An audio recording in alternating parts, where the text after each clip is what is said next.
Halo semua, selamat datang di kanal Crypto Copy Trading Club. Di sini kita akan membahas tentang copy trading. Sebulan lalu saya memulai eksperimen mencari trader stabil yang bisa kita ikuti agar investasi kita tetap aman. Tujuannya tentu saja untuk meraih profit. Kini sudah sebulan berlalu. Sekarang kita bisa melihat hasil awal dari bulan pertama di Maret ini. Jika Anda ingin tahu lebih detail soal metodologi pemilihan trader, Anda bisa mencari dan menonton video sebelumnya di kanal kami ini. Sebulan yang lalu saya menginvestasikan total $14.700. 20 trader saya pilih di Bybit dan 20 trader lagi di Binance. Jadi totalnya ada 40 trader. Sekarang mari kita lihat hasil dari bulan pertama ini. Kita mulai dari Bybit dulu. Ini adalah akun yang pertama. Ini adalah para trader yang masih tetap aktif. Dan di akun ini ada 3 trader yang saya berhenti ikuti. Trader pertama saya lepas karena dia sama sekali tidak menunjukkan aktivitas apapun. Dia cuma punya transaksi lama dan tidak buka posisi baru bulan ini, jadi dia tidak cocok. Trader kedua membuka satu transaksi dengan lebih dari 70% dari total depositnya. Ini risikonya sangat tinggi. Saya tidak mau ambil risiko seperti itu, jadi saya berhenti mengikutinya. Untuk trader ketiga, terjadi kesalahan proporsi saat penyalinan transaksi. Misalnya, trader membuka transaksi sebesar 10% dari depositnya, tetapi di akun saya malah tersalin sebesar 30%.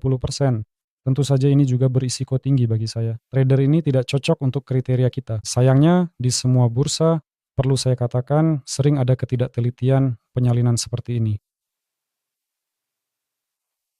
Hasilnya, di akun pertama ini kita masih punya 7 trader yang aktif, sedangkan di akun kedua masih ada 9 trader yang aktif. Di sini saya cuma berhenti mengikuti satu orang saja. Itu juga karena adanya ketidaksesuaian karena perbedaan dalam transaksi yang dibuka, tepatnya pada proporsinya.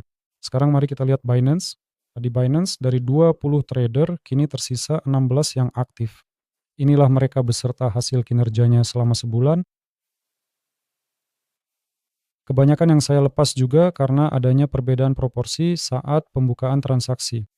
Namun ada juga beberapa trader yang terus-menerus mengalami kerugian.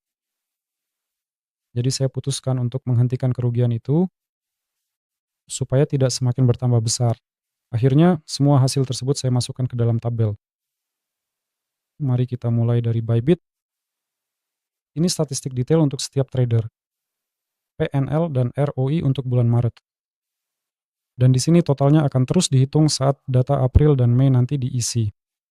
APR dihitung dari rata-rata ROI trader dibagi dengan 12 bulan. Jadi di sini kita hanya mencoba memprediksi nilainya saja. 4 trader yang saya lepas ditandai merah, dan inilah ringkasan bulannya. Jika dihitung dari semua trader, kita untung $614 atau 4%. Jika kita sisihkan dan hanya melihat yang aktif, maka $658 keuntungan itu adalah 9,69% ROI per bulan. Untuk Binance juga sama, ini dia ke-20 penulisnya, 4 berhenti berlangganan. Dari semua penulis untung, $50 kurang dari 1%, dan jika hanya melihat yang aktif, $249, 5% ROI.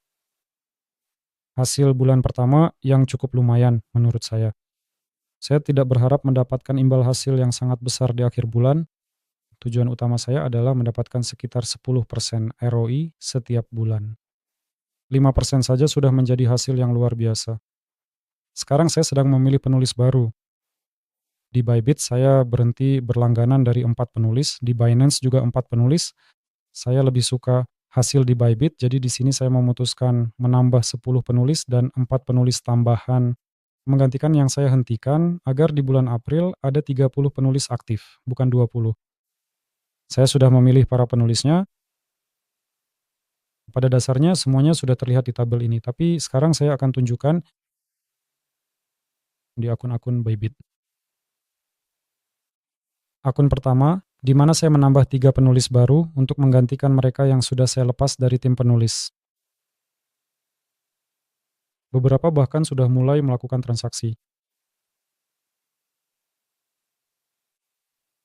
Akun kedua, di sini langganan baru hanya untuk 1 penulis, 9 lainnya tetap yang lama. Dan akun ketiga, di mana ada 10 penulis baru yang saya langgani. Hasilnya di tabel sekarang ada 30 penulis yang kita langgani di bulan April. Sekarang Binance. Di Binance kita kembali memiliki 20 penulis aktif. Di bagian atas terlihat 4 penulis baru yang saya langgani. Ini yang baru. Dan tentu saja sisanya adalah yang lama. Saya akan gulir cepat. Beginilah tampilan tabel akhir Binance dengan total 20 penulis aktif. Total investasi saat ini $18.100 untuk ke-50 penulis. Tabel akhir lengkap bisa Anda temukan di saluran Telegram kami. Tautannya akan ada di kolom komentar atau silakan pindai kode QR-nya. Sekarang mari kita tunggu hasil bulan baru. Saya sangat berharap eksperimen ini bisa berlanjut sepanjang tahun. Saya akan sangat senang dengan reaksi Anda. Berlanggananlah ke saluran kami, berikan suka dan tulis komentar. Jika Anda tertarik membahas topik tertentu lebih dalam, pastikan tulis di komentar video. Saya akan merekam video baru tentang topik yang paling banyak diminta. Terima kasih atas perhatiannya.